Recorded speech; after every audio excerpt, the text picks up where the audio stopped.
All right, hey everyone, welcome to Comic Artist Pro Secrets. My name's Ethan Van Sciver, 26-year veteran of the comic book industry, world's most elegant, eloquent, and yet humble man. Doing great despite my weight, all of that stuff. Yes, indeed, it's great to be here with you guys today. I'm learning stuff. I'm learning about OBS. It's important to learn about OBS. So that's kind of what I'm doing right now. Hi everyone. Hello Super Divorce. Hello Zero Depressive. Hello Albino Thunderbuns. What it do? It do what it do. We know the answer to that question. It do what it do. All right, hold on a second. Let me put on my headphones here, my microphone. Oh, good. Okay, that should work great. Buck the Flate says, "What's up, bro?" Nothing. Just sitting here trying to learn how to do advanced stuff. Somebody sent me, a loyal viewer has offered to help me out with OBS and change the entire look of my channel. And he sent me a demo of what it could look like. And I must say, I was delighted. I was utterly delighted with this. And the answer is yeah. We got to do that. Everything that he said, everything that he showed me, I was like, yes. How do we get started on this? And so we are gonna get started on that. This is gonna be great. The whole channel is gonna be great. What you see right now is just the beginning. There are gonna be some changes. Now people are saying to me, and I understand. People are saying, "What about the pencil? What about the pencil?" You know, and I'm just like, well, I don't know. I'm not really sure. We'll have to find out. We'll have to find out what's up with the pencil. I don't know if there's a way to do it in a way that is still OBS. Maybe I could make like a fake pencil pointer that will sort of, instead of a. Is it too much? I mean, is it just kind of pining for the past? I'm not really sure. John David's here. Ryan Grazi says, "Looking great, Uncle E. Thank you." People Circus says, "Does it involve pies?" No, I wish I could show you this video. I guess I don't want to because it'll be too many spoilers. But what it does is it just makes the whole program more professional. It makes it run more smoothly. There are more kind of like fades and wipes and pop-up ads, everywhere. Like little Rainbow Brute will pop up and remind you to go back Rainbow Brute. This is cool stuff, and yeah, I mean, I want to learn how to do it. I bought a cool, no, it's all the way over there. I bought like a whole big thing that, a little, I don't know what you call it, but a little keyboard that sits in front of your computer that you can control all that stuff.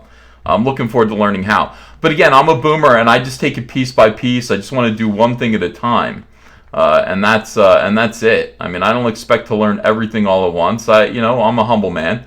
I will learn one thing at a time, and I will master it. And today, I just wanted to learn how to screen share so I could actually do articles.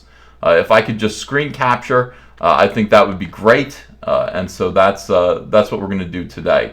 Raphael says, "I missed the videos trashing SJWs." Me too. We got to get right back to that. Your boy Zach gave me an idea today. He said, "You got to do a video about Tim Doyle right now. Tim Doyle has called the police on me."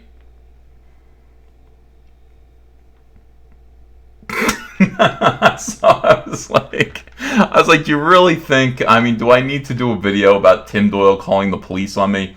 He's like, "Yeah, I think you do. I think it would be funny." So I'm going to do that. I'll do a video. Maybe I'll do, maybe I'll do one last kind of pencil pointer video. Maybe I'll do one of my PowerPoint where literally the power is in this point video about Tim Doyle calling the police on me. I think that would be a pretty fun video. Might do it. All right, so Bad Elf says, "Boomer created all of this." Jeffrey C. Larson says, "Putting the pro into comic artists." Well, here's the thing. I really think if I could make this presentation better, I think I like what I do. I really enjoy this. I enjoy YouTube. I enjoy talking to you guys. I enjoy making videos. I want to talk about what's going on in the culture. And I'm happy when you participate. I'm happy when you guys show up. What else is going on? I'm going to go on the Kill stream. Ethan Ralph, who is somebody who I've kind of been friendly with for the last year or so. had some lunatic. First of all, Ethan Ralph, I think, is perplexed by what's going on with Comicsgate. I've heard some of the stuff that he's saying. Like, Ethan Ralph reads my comments, and sometimes he reads them literally, and I don't think he understands exactly what the hubbub is about. Like, what's the hubbub? Ethan Ralph doesn't get it. I want to sit with him and talk about it. But this lunatic called in, and he's like, Ethan has an army. Ethan manipulates an army to control, manipulate, dox, and destroy his enemies. And Ethan Ralph was like, I think this is a little deep lore. He's like, well, I could talk to you more about it if you wanted to. And Ethan Ralph's like, this is my show, and I don't think I want to talk about Comicsgate all day long. But he said, you could talk to Ethan. I said, I heard the clip. A lot of people sent it to me and said, do you want to go on Ethan Ralph's show and talk about it? Sure, why not? You know, I'm always happy to talk about Comicsgate. I love talking about Comicsgate. McKinney90 says, I like your presentation border for your live streams, EVS. This was made by Donald DeLay. It's brand new. It's temporary. This is just temporary while we're learning stuff.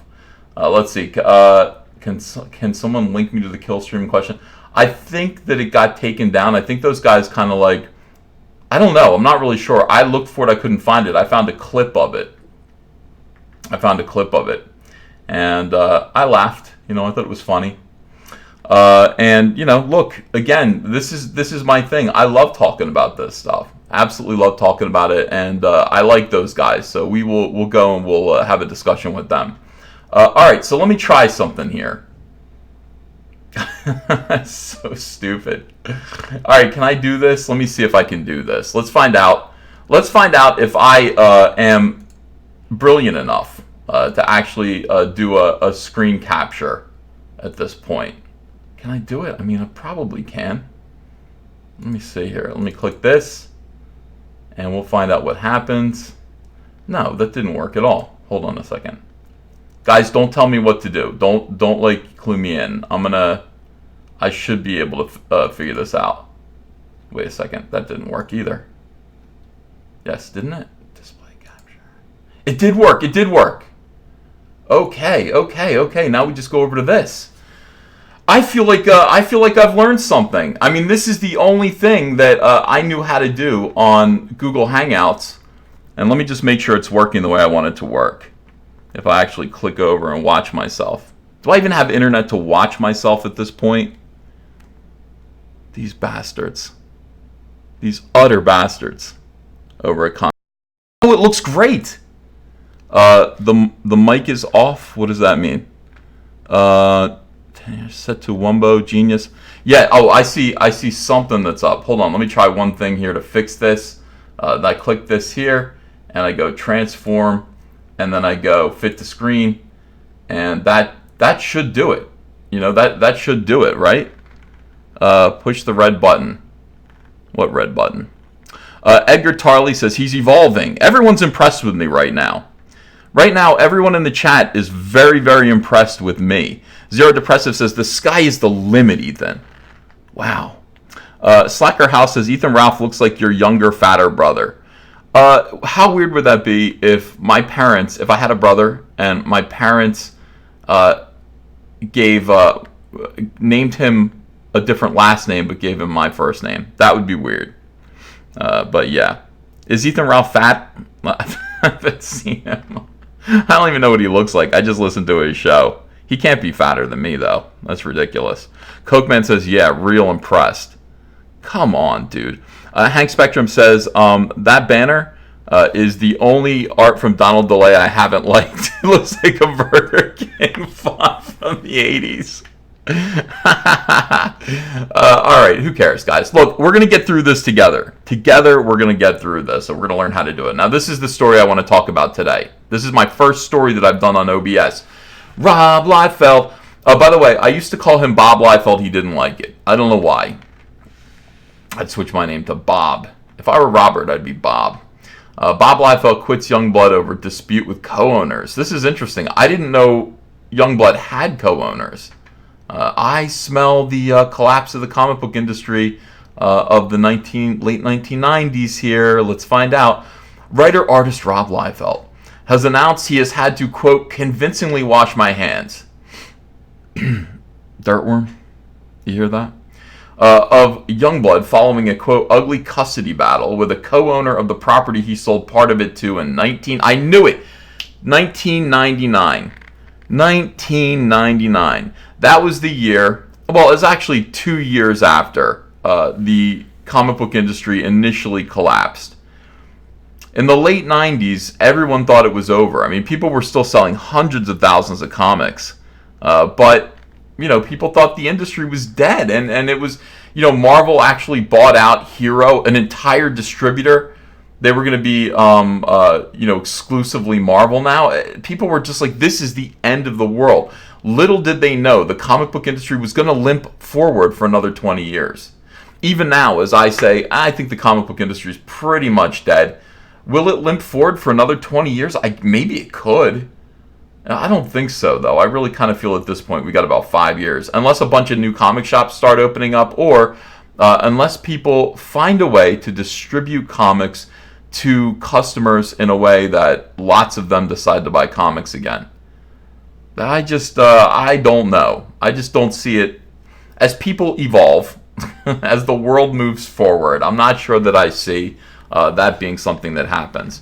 All right, in a Facebook post, the Image Comics co-founder described how he came to sell off some of his creator-owned projects from Image, Extreme Studios, and Awesome Comics, and what the disagreements are that led him to publicly step away. So here is, look at this, boom, here is the Facebook post in full. Let me blow this up. Rob Liefeld on August 1st, 2 days ago. What is this picture? What is his avatar? He's got all these people kneeling to him. He's got all these people kneeling before him in this avatar. Derek McManus says, I remember 1999. Most people remember 1999. We were all terrified of the end of the world and of Y2K. And those two things were going to combine to wipe out civilization. Some of you aren't quite 20 years old yet. And, or you're, maybe in your early 20s. You don't really recall the terror of Y2K. We were so dumb, we thought people were really spreading this paranoia, this fear, that once the clocks turned over to 2000, to the year 2000, 0000, whatever it was going to be, that was going to be it. Like, clocks wouldn't work, banks, we were so used to it being 19-something, 1998, 1999, we wouldn't know how to deal with, zeros. It's the year 00. And so because of that, everything would collapse. Civilization would collapse. Airplanes would fall out of the sky. People believed this. I mean, Y2K was an actual scary thing. So, look, Rob Liefeld selling off part of Youngblood in 1999, I might blame Y2K. Rob Liefeld might have been thinking, the world's going to end in like a few months. Why shouldn't I sell Youngblood, get a little cash now? Yeah. So he says, where is Youngblood? Here's Rob, 20 years after Y2K didn't happen. Very confused. This is the question I get asked repeatedly at every store signing or comic convention I attend. Inquiries about Youngblood as a film, a comic book, all of it. The truth is, they are in the midst of an ugly custody battle, and I currently don't have any interaction with them for the first time in over 22 years. Rob Liefeld cannot do a Youngblood comic book, evidently. God, that sucks. In 1997, at 29 years of age, I took on an investor named Scott Rosenberg. He of Malibu Comics. I had a previous relation with him, but this was different. Jeff Loeb brought him to the table as a potential partner. I remember Jeff Loeb. I hung out with Jeff Loeb a couple of times. That guy knew how to schmooze. That guy would, if you were at a convention talking to him, Jeff Loeb was attached to whoever was in the room that was the most powerful. Like, he would go make a beeline over to them. You'd be talking to Jeff Loeb, and then he'd be like, oh shit, it's Joss Whedon, and he would run over and attach himself to Joss Whedon, who would be like, whoa, who are you? All right, so Jeff Loeb brought him to the table as a potential partner, and after a few discussions, the time felt right to make this move. We had a fancy press announcement, and we birthed Awesome Comics. Ew. it was meant as a temporary adjustment. If I did not find another partner, Scott would foreclose and own everything. I eventually found another partner, a gentleman named John Hyde, and he stepped in to finance Awesome Comics until he and Scott had an issue, and Awesome went into free fall, and I shuttered the label permanently in 2000. That's interesting. I remember Awesome Comics popping up. So there was Extreme, and then there was, what was the other company that came out of Extreme? Didn't it begin with an M? What was it? Maximum. Extreme, Maximum Press, and then he kind of created Awesome Comics. It was all the same. You know, it was all the same. FP Sunny says, EVS, Jeff Loeb is your twin bro. No, he isn't. We're not related at all. Not at all. Jeff Loeb wrote, Jeff Loeb was something else. Like, he would write comics for his artists. You know, he would find Ed McGuinness and he'd say, what do you want to draw?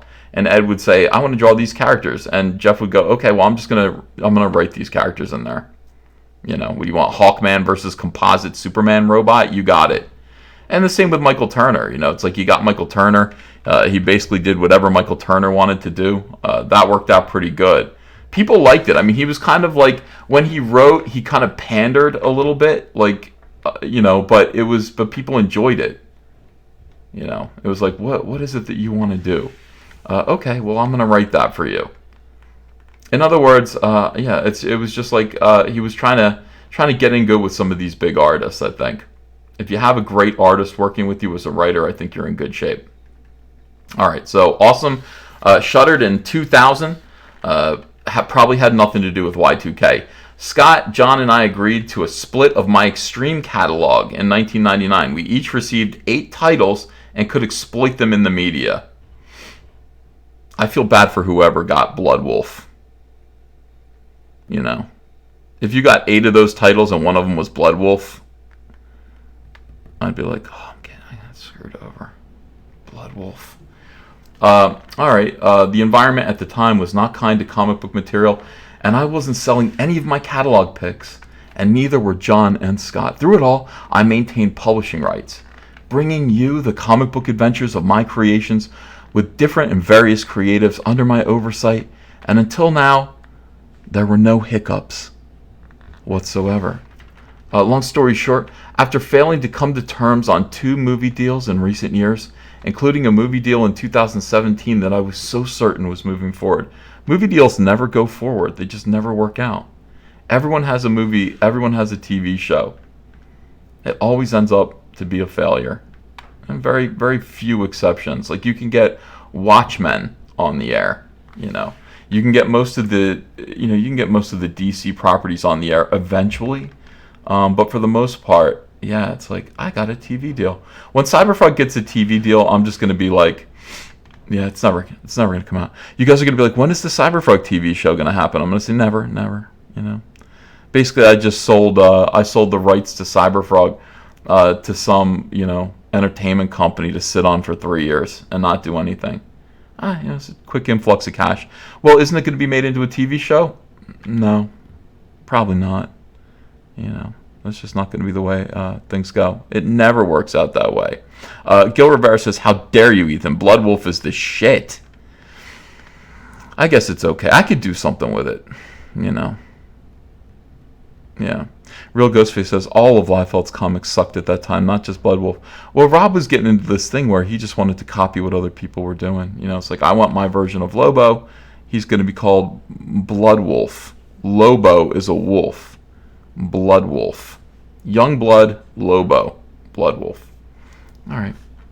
So 2 movie deals fell through, and there was one that he was really counting on. So we contacted Hank Canals, who now works at DC, and informed him that he should expect some participation. Scott informed me last summer during the 2018 Comic-Con that in order to raise capital, he had sold or partnered with someone for Youngblood comics and toys. I haven't seen any of those. I got to be frank, I have not seen Youngblood comics or toys. I was stunned but not surprised. These are the most important assets that Scott possesses, and he needed to raise funds. The man he partnered with is named Andrew Rev, someone unknown to me, and he informed me a number of times over the past year that he could make me a big success in comics, the next Todd McFarlane even. And told me I could audition for producing Youngblood comics. You can imagine how well that went over. So wait a second. Andrew Rev got in touch with Rob Liefeld and told him he could be the next Todd McFarlane, and that he could audition to produce the art for Youngblood comics. That is painful. That is a shiv to the back. That is actually cutting off someone's balls and then saying, "You want these back? Dance for them." I mean, that's what it is. If you actually end up somehow in some wheel and deal, you end up with somebody else's property, somebody else's IP, and you go, "You want this back? You want to maybe not back? You want to just work on this? You want to draw a little bit of this?" That is literally cutting off, not literally, figuratively, cutting off their balls and saying, "You want these back? Well, you can dance for them." Horrible. So Rob's pissed off. And by the way, the guy's like, "You could be the next Todd McFarlane." Well, he was. Rob Liefeld was Todd McFarlane. I mean, maybe just a notch underneath him, but he was a big deal. So I currently have questionable access to Youngblood characters I created and shepherded for nearly 3 decades. As a result, I shut down the storyline that would take Youngblood to issue 100 and beyond. A decidedly new approach is necessary, which I believe is paramount to this post-Avengers Endgame world we find ourselves in. Youngblood will no longer be published by Image Comics or with my involvement at this time, a first in the 27 years since it launched. It is all really weird, but I've settled into the realization that this is the way it's going to be. I held it together for 23 years since doing the deal until now. A film company rang me up last week seeking the rights to Youngblood, but it required my involvement, and I cannot, at this juncture, go forward. Thankfully, this is a message. He's sending a message, dude. He's sending a message to this Andrew Rev guy. Hey, Gil Rivera, thanks for joining the channel, pal. I appreciate you. He's sending a message to John Rev. He's saying, "I got somebody on the line that wants to do a Youngblood movie, but he's not going to do it without me being involved somehow, like directly involved. So I'm sorry, but I'm not going to go forward when you own the rights and you're, I don't know." That's interesting. Good for Rob. Thankfully, my other partner, John Hyde, has chosen to go a different path as he realizes the value that I bring to my creations, and we have partnered on his selections with profit going forward, having just set up the feature film, and we are currently pursuing Glory in all media. Now, Glory is his Wonder Woman stand-in. Red Tempest says, "I enjoy watching your channel. Keep it up, my guy. SJWs can go jump." Thank you. Hey, Memology 101 is in here. How are you, sir? Good to have you in my channel. I am honored. Great channel. Memology is fantastic. Cyberfrog versus Mistletoad. Mistletoad. Oh, I get it. Mistletoe. It took me... That's how dumb I am. It took me a second. I was like, Mistletoad. I have Bloodstrike. So this is what Rob owns. Rob owns Bloodstrike, which... let me see. Bloodstrike. Was Bloodstrike... No, Brigade was. All right, so Bloodstrike was Dan Fraga's book. I don't really remember much about it. I don't think it was either Bloodstrike or Brigade. One of these two was resurrected dead soldiers. So they took. This was the whole thing. I remember this at the time. I remember going, all right, so this book is about dead soldiers that have been resurrected and turned into superheroes. And how come they don't look scary? Basically, they were just kind of colored a sickly yellow, but they still look muscular and tough. They look no different than any of Rob Liefeld's other characters, but they were just colored yellow. And I couldn't be sure that wasn't just a poor coloring choice. I really had no idea. The idea of dead soldiers, think about this. Just close your eyes and forget about whatever, if this was Bloodstrike or Brigade, I can't remember, but just close your eyes and think about the idea. Okay, we've got this like super soldier thing that, process that resurrects and reanimates dead soldiers. Okay, so think about like the toughest, like Navy SEALs, like SEAL Team 6. You can take their bodies, you can resurrect them, maybe you can give them cybernetic parts here and there, and then put them back into action again as a team, as a superhero team. I mean, that's a cool idea. It didn't look that way though. It didn't look that way. It's almost like I would like to take a shot at that, and actually make that look literal, All right, so no, look at this. He owns Berserkers, which I believe is a Dan Fraga property. I think. Did Dan create Berserkers, or was that just something that? How come he's got all Dan's stuff? Or is that something that Rob created and gave to Dan? I have to ask Dan that. So Rob actually kept Blood Wolf, as it turns out. I didn't even know that. I didn't scan ahead and see that Rob Liefeld kept Blood Wolf for himself. Blood Wolf was Lobo. Like I said, it was just DC's Lobo. So he's got that. Rejects, which is like an X-Men, kind of thing. Of course, it's got an X at the end. It doesn't say, look, I know it's meant to say rejects, but it doesn't. It says regex. It says regex. This should be, you might as well just make this a J. Rejects here. Kaboom. Kaboom wasn't, these are all like somebody else's things. Evangeline. I remember Evangeline. That was kind of like his bad girl creation to go up against, Billy Tucci's She and Brian Polito's Lady Death. And of course, Harris Comics' Vampirella. He had Evangeline. And actually, I remember this vividly. We, over at Harris Comics, we had a model named Kathy Christian. And Kathy Christian was the Vampirella model. And this was important. In the 90s, you would go to all these conventions, and in order to really sell your bad girl comic, you had to have a sexy model that would wear the costume. And then people would actually ask, it was so sad. People would come up and ask your model to sign their Vampirella comics. And so other people started to do this too. Like other companies would get, they were called booth babes eventually. And then even more cruelly, they were called booth bitches later on down the road. But they would just sit there in your booth in a bikini or whatever costume it was, and people would come up. Well, in any case, Kathy Christian was a Vampirella for the longest time. And I don't know what happened, but like Rob Liefeld made a better offer to her. Rob Liefeld stole, I don't know why he couldn't have just found another girl. Like this was a New York girl. She had to move out west. Rob Liefeld just like bought her away from Harris Comics, and she became Evangeline. So Kathy Christian went from being, I wonder where she is now. She went from being Vampirella to being Evangeline, and I think one of the Image guys married her. That's kind of what happened there. So I hope she's well. But that, to me, that struck me as strange. Like, find your own girl to be Evangeline. Why does it have to be Kathy Christian? It was kind of an aggressive move, Honestly, it seemed aggressive to me. I wonder about that. I mean, was it I don't know. Who cares? Cybrid is another one. Now, Cybrid's a pretty good name. Cybrid was, couldn't have been a more bland character, but a pretty clever name. And he says, and others in my portfolio completely under my domain. So these are the properties that he has. As I informed everyone last year, I walked away from Netflix because I felt it was not the best opportunity at this time in our ever-changing world. I'm a finicky cat. Rob, what are you talking about? What are you talking about? Andrew J. points out that Mike S. Miller's wife was Voodoo. Yeah, Mike married a booth babe too. Yeah.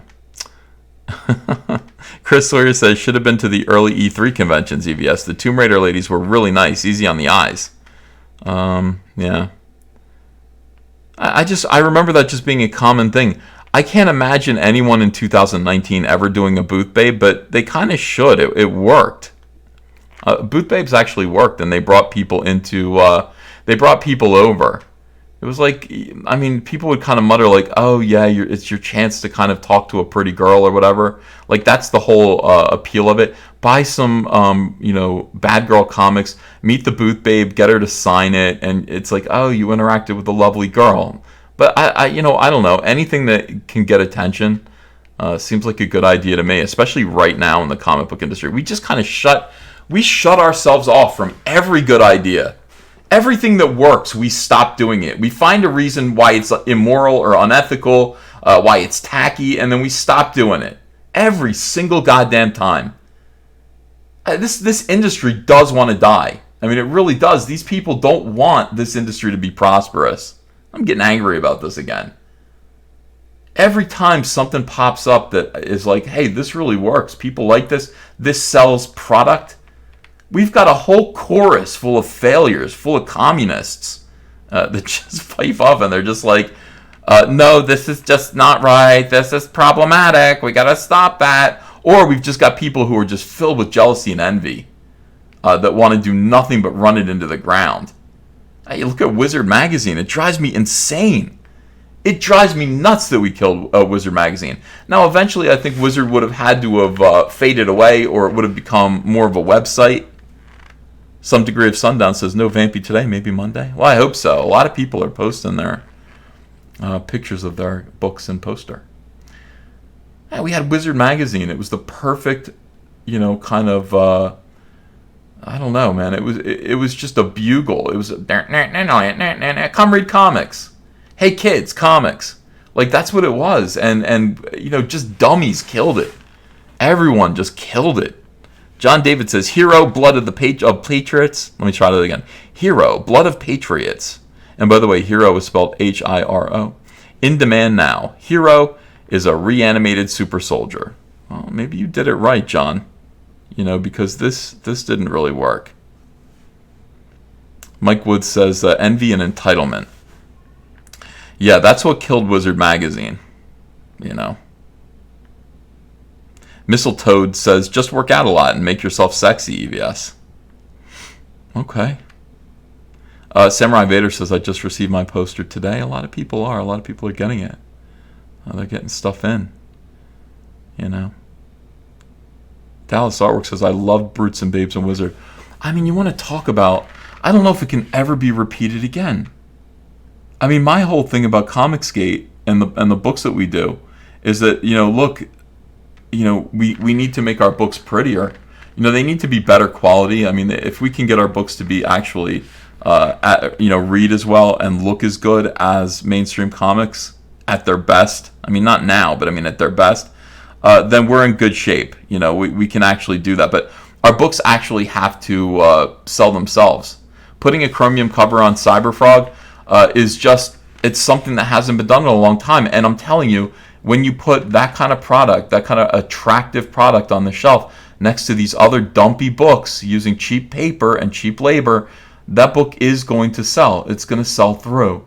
And if you want to actually sell comics, I think you do have to invest a little bit of money in them. That's why crowdfunding works right now. It just works. All right, so Rob Liefeld decided Netflix wasn't going anywhere, so he quit Netflix. George Asuncion says, Rob Liefeld is a liar and a thief, refuses to refund backers on Indiegogo for his Brigade campaign, and is refusing to answer requests for refund. Yeah. Verno Bulak says, bring back Booth Babes for Cyberfrog EVS. Yeah, I mean, we could have a Heather Swain, Did you guys see the Cyberfrog cosplay that somebody made? I mean, that was fantastic. All right, we'll get to that in a second. He says, I share this with you now. I love the idea that Rob walked away from Netflix because it wasn't the best opportunity. I love that idea. I share this with you now following an unexpected conversation with the Andrew Rev guy about publishing. In short, it was very disrespectful, and I had to put distance between me, these people, and my creations, which were now in foreign domain. I had to convincingly wash my hands of this corner of my imagination. I have a pretty fertile mind, and many new projects yet to advance, many making the media rounds that will be known soon enough. This was a much-needed update and hopefully explains the current situation. Youngblood represented some of my finest work. I'm proud of all the work that was produced. Sadly, film companies will be reluctant to invest the time and money in a venture without the support and blessing of its creator. Again, this is, look at this. 507 reactions to this. This is Rob Liefeld basically saying, put me back or your stuff isn't going to work. You guys may have stolen... You guys may have swindled somehow all of my babies away from me. All of the stuff that I made. You might have swindled it away from me, but people aren't going to want to do anything with it. And he's actually alerting his fans too, I think. He's saying people aren't going to want anything to do with Youngblood if I'm not involved in it. So, maybe try thinking about, giving me back the rights to my book, or letting me be involved in some more significant way. He talks about speaking to this guy, and he was disrespectful to him. He said, if you just get back here under the right circumstances, I might make you as big as Todd McFarlane. That has to rub Rob the wrong way. You want to talk about rubbing the blood? That is pretty severe. All right, so Rosenberg is the co-owner of Malibu Comics. Malibu Comics, I don't even think that exists anymore, which was Image's original publisher when they first launched in 1992. In 1993, Image left Malibu to become its own publishing company. This seems like a good plan for me. I like that idea. Rev is well known for buying Kamiko in 1990. I didn't know that. And obtaining, among other things, the right to Bill Willingham's Elementals title. Fascinating. The most recent Youngblood title ended after 11 issues in May of 2018, with Liefeld saying at that time the next planned arc was too big for the regular series and would instead be its own event titled Blood Wars. Whatever. I mean, okay. I wish everybody well. I do. All right, now how do I get back? There we go. Did that work? No. Interesting. Dun, dun, dun. Caps. Main caps. Main with the ticker. There we go. Not bad. It's not the other one. It's this first one. Now how do I get back to the one with main with caps? I guess it doesn't really matter. This is fine. This works for me. What do you guys think in the chat? They said Nightblade says they don't care. Look at what they did to Watchmen on HBO. Steve Turney says never liked Rob Liefeld, really. Vault Keeper, 3 Cyberfrog emojis to this. Critia says your mic is really amplifying your voice. Sounds a bit staticky. You don't say. I lean back from my microphone a little bit. CWD Trixie says, did you see the intro to the promo animated series of Youngblood? It was painful to watch. Yeah, I did see that, and it was painful to watch. It was horrible. It looked dreadful. All of the Image cartoons except for Spawn looked terrible. Yeah. Chris Sawyer says, speaking of blood, I got a package of the Vampirella Cyberfrog cover. It looks beautiful, EVS. Very satisfied with the black and white cover. Good. I'm glad to hear it. I'm definitely glad to hear it. A lot of people are getting their books now. They're showing them on Twitter. I'm retweeting them. I mean, if you got one, send it my way, and I will retweet it out to everyone so they can see. Let's see if I can find that Cyberfrog cosplay. That was excellent. Oh yeah. You guys have to see this. I retweeted it at the time. All right, so let's go back to main with caps right here. Boom. Look at this. I mean, that's way bigger than Cyberfrog actually is, That's way bigger than he is. But this is cool. I mean, this is cool as heck. Look at little Heather Swain here. She's got a bucket of chicken. I don't know what this is. But this Cyberfrog cosplay, he bounced around on 2 feet. It was nice. He had like springs on his feet so he could hop. Oh wow, I like it. I wish his lower lip was yellow. That's the one thing that I'd want. I'd want his lower lip to match his chest. But other than that, and maybe just close his mouth. But maybe his mouth. No, the guy's head would be right here. He'd be looking out of his neck. I'm not sure. I would like to be involved creatively with this cosplay and just fix 1 or 2 little things about it. Because it's pretty perfect. But just a couple of things that I'd like to change. And look at it. It's like classic Cyberfrog. He has the old knee pads. Man, people are great. Hopefully we'll see a couple more Cyberfrog cosplays. But I mean, can you imagine if this was like, if I had this at the booth? If I went to a convention and I kind of put this on the booth, I think people would dig it. A stripper named Trixie says, please strip me of my wrench. This is not the tool I am looking for. Hail Caesar. I didn't know you had a wrench. You want me to take away your wrench from you? Okay, if you want. Yeah, wrenches are evil. So, Trixie, okay. You're no longer a moderator. Let's see. Joseph says, "Why would it have different colored lips?" His lower lip is the same color as his chest. You ever look at a frog and their lower lip is kind of a lighter color than the top of their head? That's kind of why. That's the way he looks. His entire face isn't like the same color. Just a thing. All right. Well, so far so good. I'm gonna get back to work. I'm so excited about being able to actually screen share now. I got a couple of things that I still need to work out, but now I think I can make videos. I think I can actually make some decent videos like this. I will make. I guess I'll make the Tim Doyle video. Comics Legend says you need a Heather Swain boot babe. Yeah, that would be nice. New member. Oh, stripper named Trixie just became a new member. Okay, that's fine. You could have been could you be, you could have had a wrench and be a member, couldn't you, or no? JP Pacman says, EVS, did you ever do art for Fleer or Flare? I don't recall. I don't think so.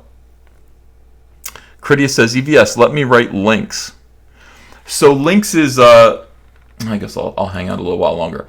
Links is a book that I was thinking about doing because in 1997, and I've told this story on my show a couple of times. I've done live streams where I've talked about this. But in 1997, Joe Quesada and Jimmy Palmiotti had something called Marvel Knights. And they were going to do Marvel comics. They were going to do kind of cooler, more adult versions of some of the kind of C and B level, Marvel characters. They were going to do Daredevil, which, believe it or not, was like a C-list character at the time. And then they kind of came to me because I think they wanted to keep all the jobs in New York. I mean, for the most part, like everybody who worked on that was kind of East Coast.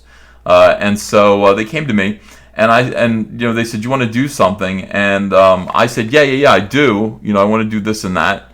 And he said, "Great." He's like, "Well, one of the things that we need to do, by the way, and I think you're the guy to do it, is we need to come up with a junior version of one of our characters."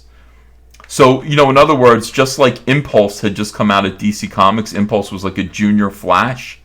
They wanted an Impulse for the Marvel Universe. And Joe said to me, he said, "We have some ideas," and none of the ideas were very good. I remember the Silver Snowboarder, which was weird, man. Spidey Jr., or Spidey Daredevil Jr., those were the names that they had. They said, if you like any of those, you could do those. You could create those or come up with something on your own. And I thought those weren't that good. Like I said, I thought, I don't think anybody wants the Silver Snowboarder. Maybe, I don't know. But I thought about it, and I came back and the next day, and I said, I have an idea. I think Wolverine, and nobody had done this yet. It was kind of surprising. Wolverine has an illegitimate daughter. She's half Japanese. She's half Canadian. And she's a little feral wildcat. Her name is Lynx or X32. Her name is X32. Well, why is it X32? Because when you hold X32 up to the mirror, it says sex. So that was the whole idea. And I did a design for her. It wasn't the best design. She had like war paint on her face. She had a bunch of like earrings, like multiple earrings up her ear. She had long hair. She was meant to look a little bit like the impression that I got of Alanis Morissette when Alanis Morissette first came out. She had one music video called You Ought to Know, and she was waving her hair all around like a lunatic. You couldn't really see who she was. You couldn't really see that she was a nerd. That was a little while later. But she looked nuts, and I said that's kind of what I want. I picture her just like flailing her hair all around and just being out of control. Now, I did a couple drawings, like I said. I sent them over. I faxed them over to Joe.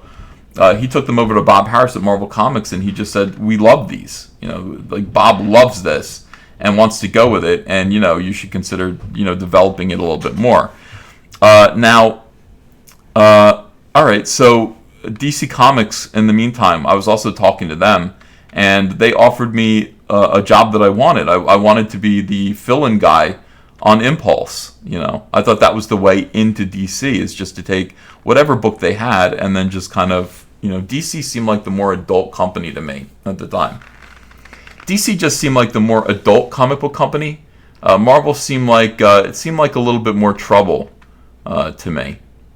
You know, it seemed like everyone was always upset with Marvel. I didn't. So my whole thing was I want to work for DC and I want to get in on an entry level book and I want to just do that. And so that's what I did when DC offered me Impulse. And then I think they may have just said after one issue they may have said just take over the book. I said, well, that's the job for me. That's the job that I want.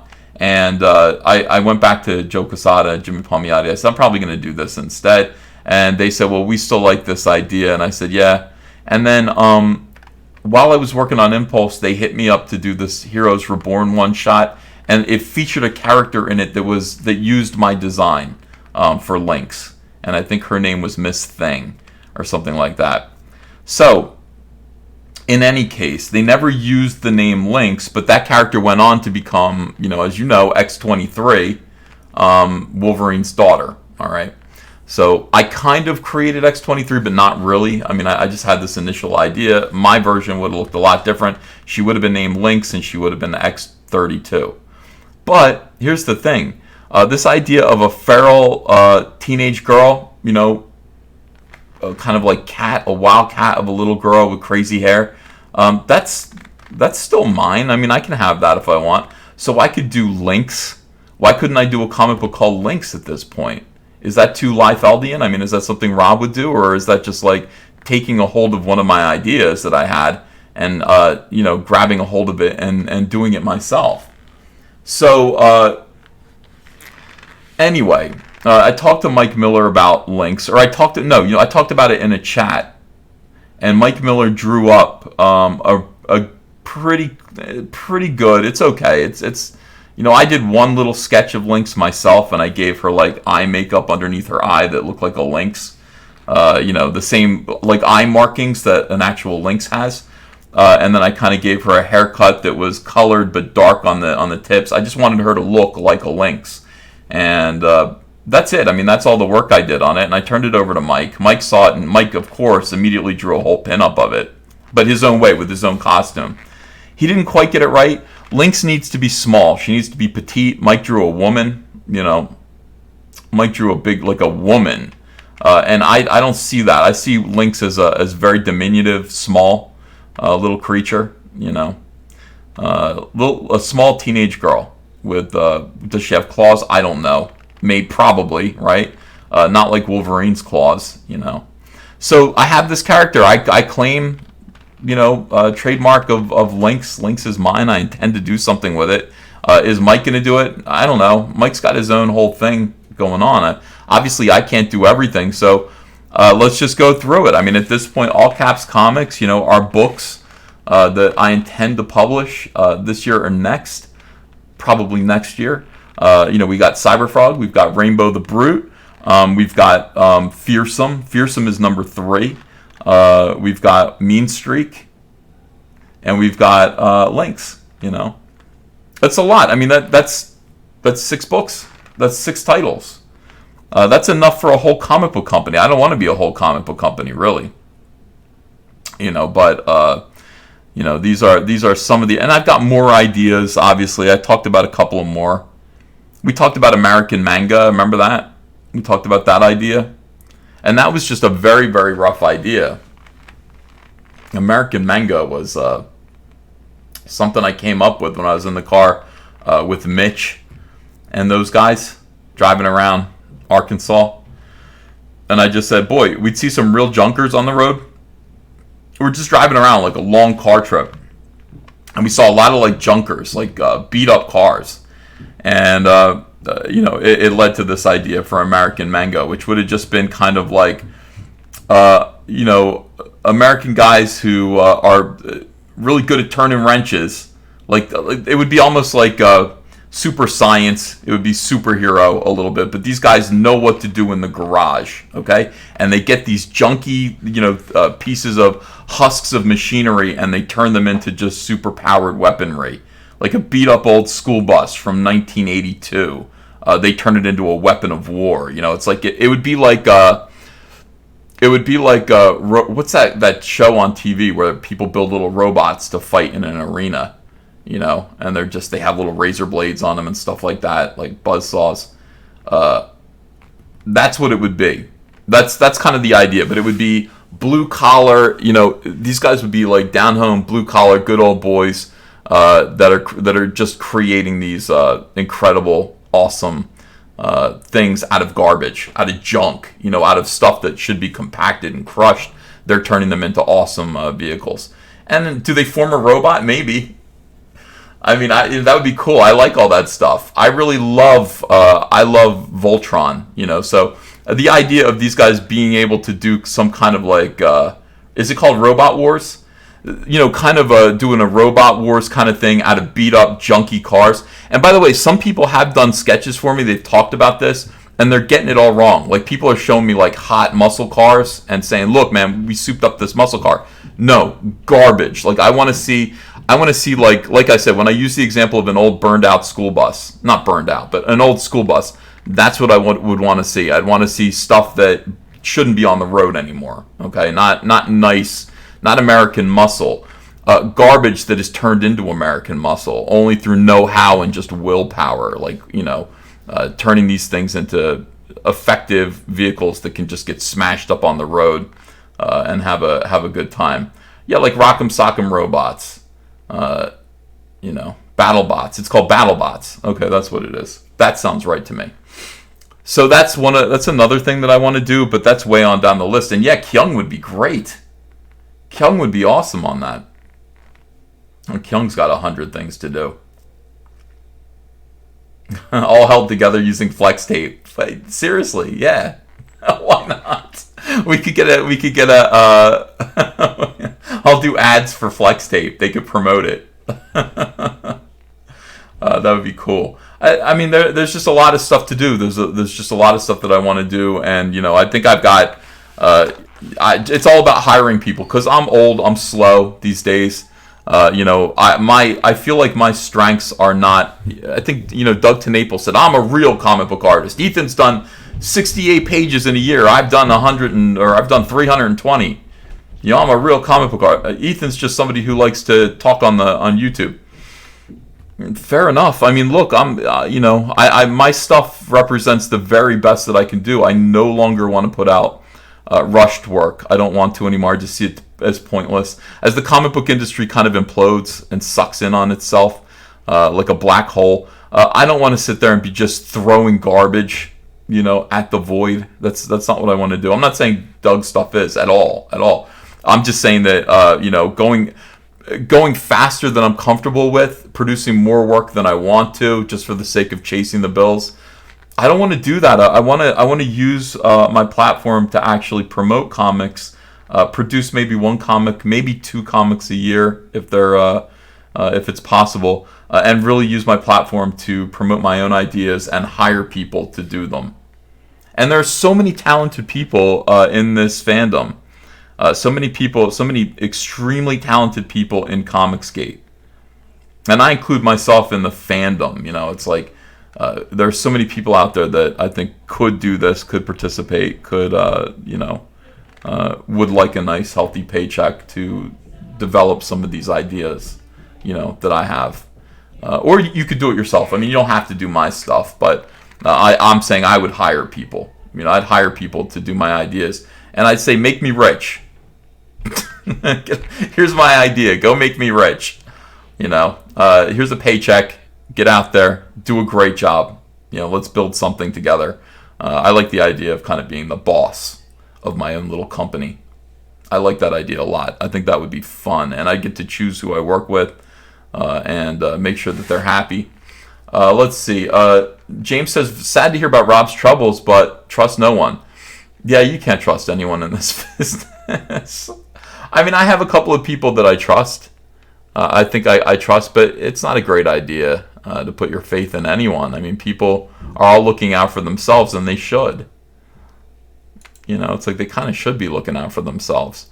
But I still feel like if you employ people and you treat them well, I think you're going to do okay. I'm going to hire Kane and White.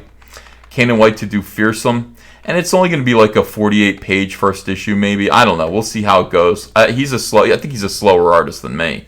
So, that's something that you want to get going and get, underway. John David says, watch the JonTron Flex Tape video. Okay. Kelsey Shannon says it was called American Mecca. You know what it was also called, Kelsey? It was called Tex-Mex. It was called Tex, M-E-C-H-S, which was brilliant. It had a bunch of different titles, but the first working title was American Manga. Then it might have become American Mecha. He said Mecha are robots in Japan. See, yeah. The problem is that they're not. These aren't necessarily robots. They're just. It would be like that TV show Mask, from the 1980s, where they're just vehicles, but they transform into weapons.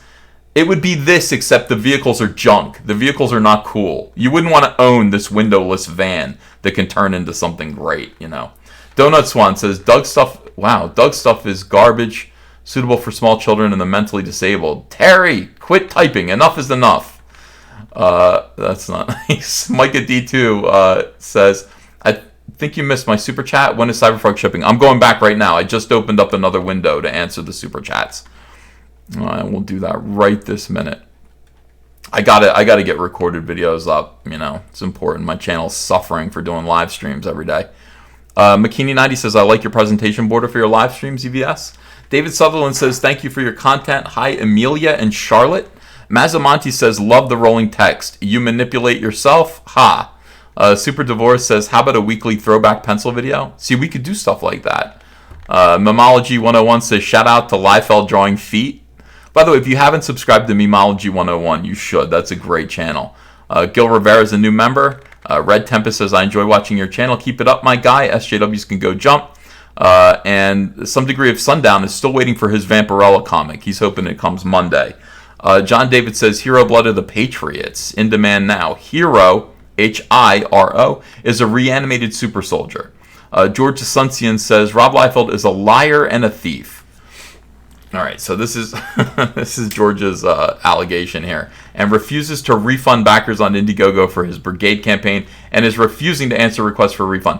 One thing that you guys need to understand is that you don't need to refunds once the campaign is closed. The guy doesn't need to refund. He doesn't need to do that. If he does do that, it's a favor.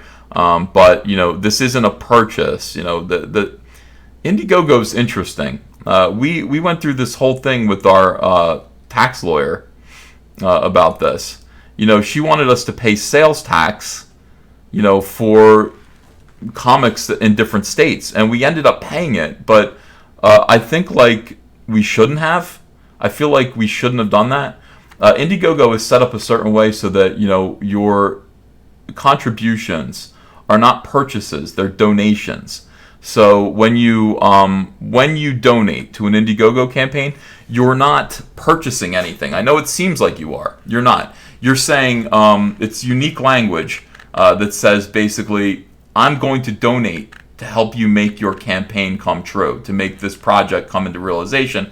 It might happen, it might not happen, and in return for that, you're going to get this little award, which is what the tier is. Hey, thank you for your donation. Here's a comic book. Thank you for your donation.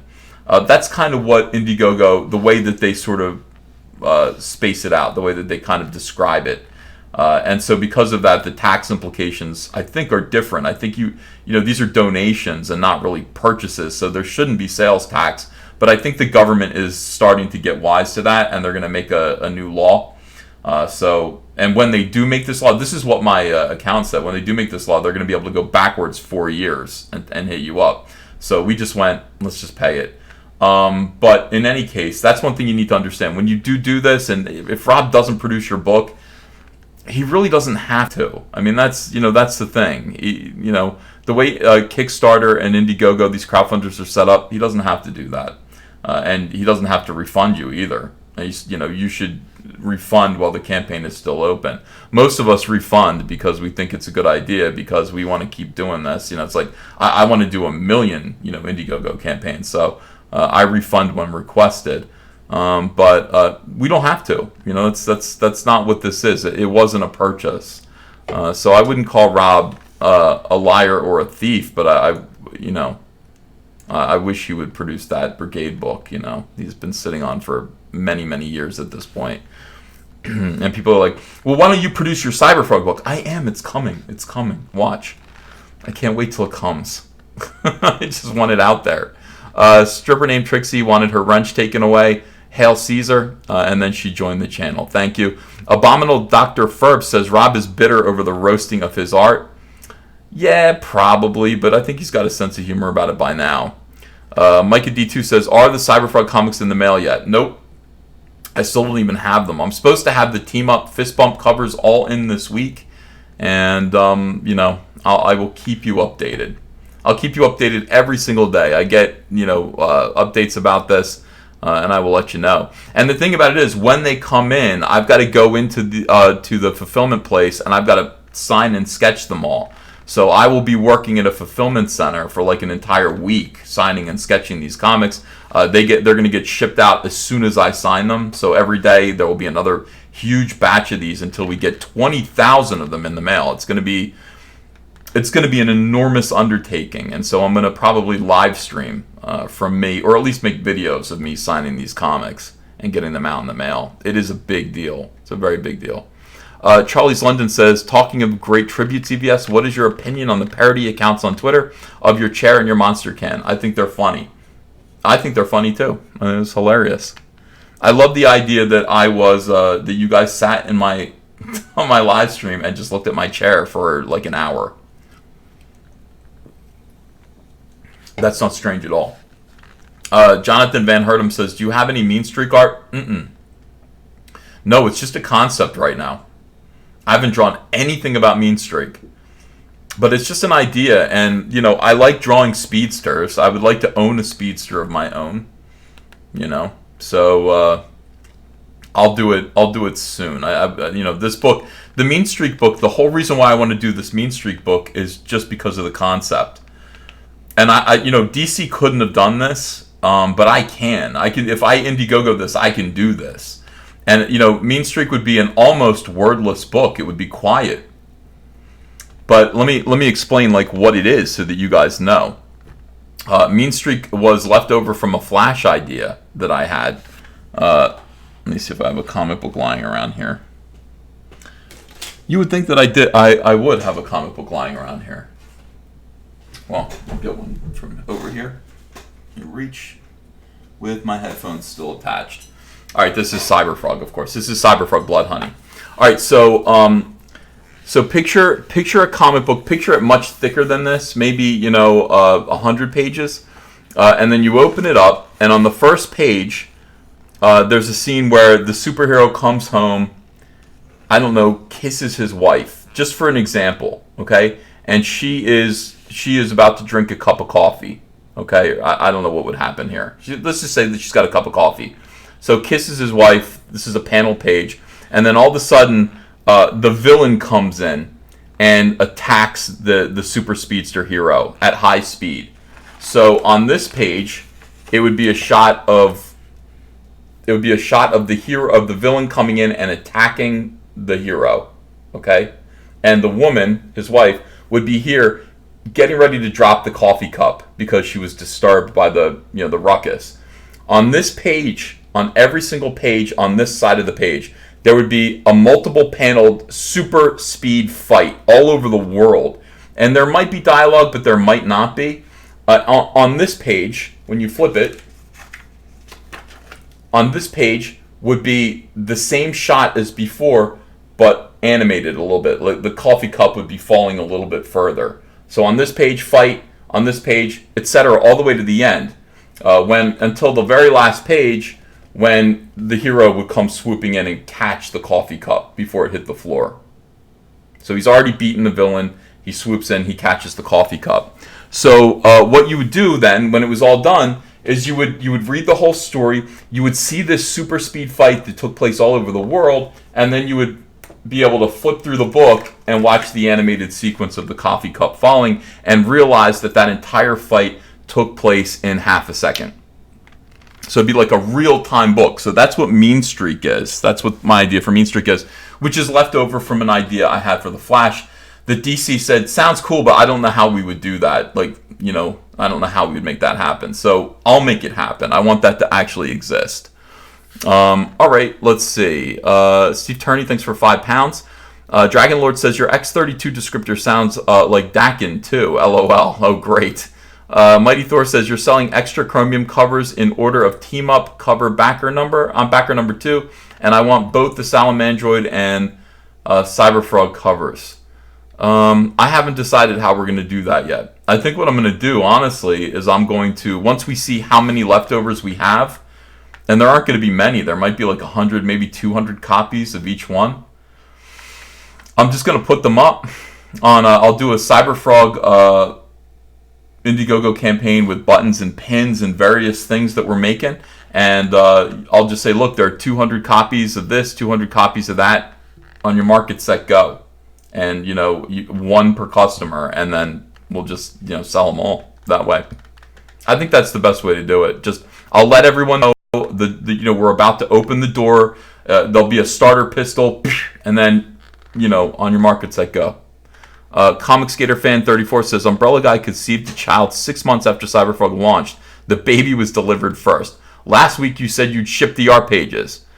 Comic Skater Fan, I understand. I'm going to ship the art pages. I'll probably ship them this week. I'll do it this week. I'm concerned about how to do it. I'm concerned about, at this point, what the best way to do it is. I could go in order.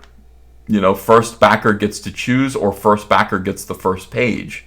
I would like to do it first backer gets to choose, honestly, and then we just go in that order. James says, sad to hear about Rob's troubles, but trust no one. Stripper named Trixie says, got my 3 signed Cyberfrog Vampy today, beautiful.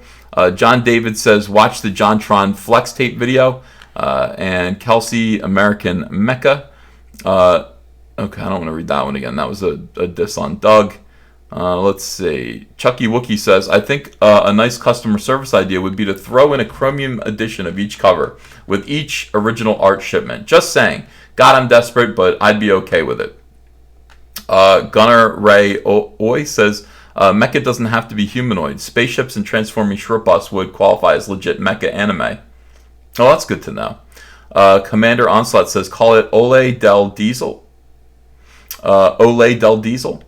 Midnight Images says, I loved Mask. I still have some of the old toys. RX7FD says, seriously, each vehicle can be a small team of guys, like a van with mechanics or mercs, 2 motorcycle guys, and you gotta have a jet to hit that Top Gun trope. As long as everything was junk. Like, I don't want anything to be cool. You know, if there's a jet, it's gotta be something that you could buy. Like, these guys don't have any money. That's the whole fantasy of this.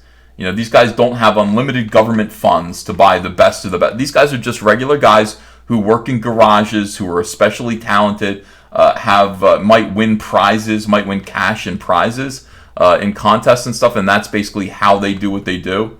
That's the sci-fi kind of fantasy of this. They take garbage and turn it into stuff that's cool. So that's what I'm thinking. Timecode Mechanic says, if Rob doesn't make the book, don't buy again. Yeah, that's kind of it. Trump 2020 says, EVS versus War Campaign on the Kill Stream this Tuesday. No, not true. I will not be on Tuesday. I'll be on Thursday. Some degree. I have High Council on Tuesday, guys. Some degree of sundown says, all hail E-Chair. Micah D2 says, thank you, Ethan. I wasn't trying to give you a hard time. Just want to know. I think a lot of us did. Can't wait for my copy. MW77 says, will you do a Cyberfrog omnibus? Yes. We figured out how to do that. That's going to be happening as well. Donut Swan says, come on, Uncle. Rob is a liar and a thief who deserves to be hounded relentlessly. There's no reason he can't fulfill. There is no respite for the rat.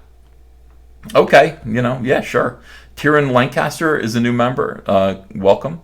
Donut Swan says, plus Rob scissor kicked, leg dropped me at Taco Bell. By the way, I love your Flash idea, but death to the rats. Great Loner says, get Streamlabs Super Chat so we can stop giving YouTube 30%. How do I don't even know how to do that. I have no idea. You guys, honestly, I got to find somebody who lives close to me who knows what to do, who will come over and I'll put them to work putting together this channel properly. Streamlabs is cool. I like the idea of getting 100% of my Super Chats, but, I don't really know how to do it. Everything doesn't make sense to me. I'm looking at, like, OBS, and it's like, sources, scenes, mixer, scene transitions, controls. I don't know what any of this stuff is. It's going to be I'm going to learn a little bit about it every day.